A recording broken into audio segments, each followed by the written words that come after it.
abu ya bace a hankali ba shi bacewa mai kafa hudu ma yakan faɗi balle mai biyu a makin ka bashi baka ko ka kama da musa ka bashi kafin da mika zuwa gudanar jawabi na sai so mika ga sabon gaisuwa daga shugaban taro alƙalin musu mai kula da lokaci manya-manyan shahararrun baki yan uwa na abokan musu yan uwa na ɗalibai maza da mata barkan mu da haka ina na Ibrahim Hassan Salihu daga makarantar kwalejin gwamnati da ke Azare na tsaya a nan ne ba da gwamnati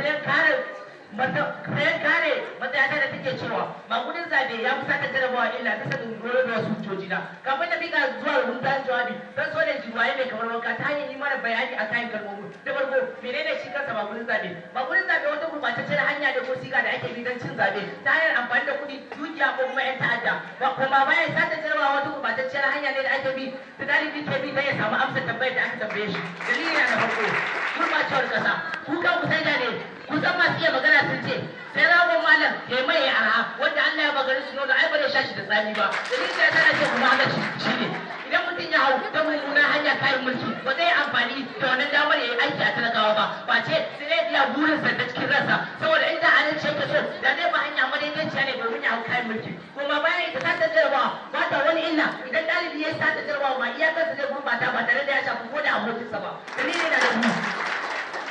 kuma da kima da daraja a idan duniya ku ga ku sai da ne ku so wanda suka yi magana sun ce ai ba mun munafiki ba na mutum ɗaya bane wanda ya kida gumi ya ga gumi dalilin da yasa na kuma shi ne idan kasa ta kasance ta fada halin magurin zabe hakan ya nuna kasa za ta shiga cin hanci da rashawa daga cin hanci da rashawa sai dawo ba aiki daga ba aiki sai mutane su shiga talauci daga talauci sai yunwa daga yunwa kuma sai kowa ya mutu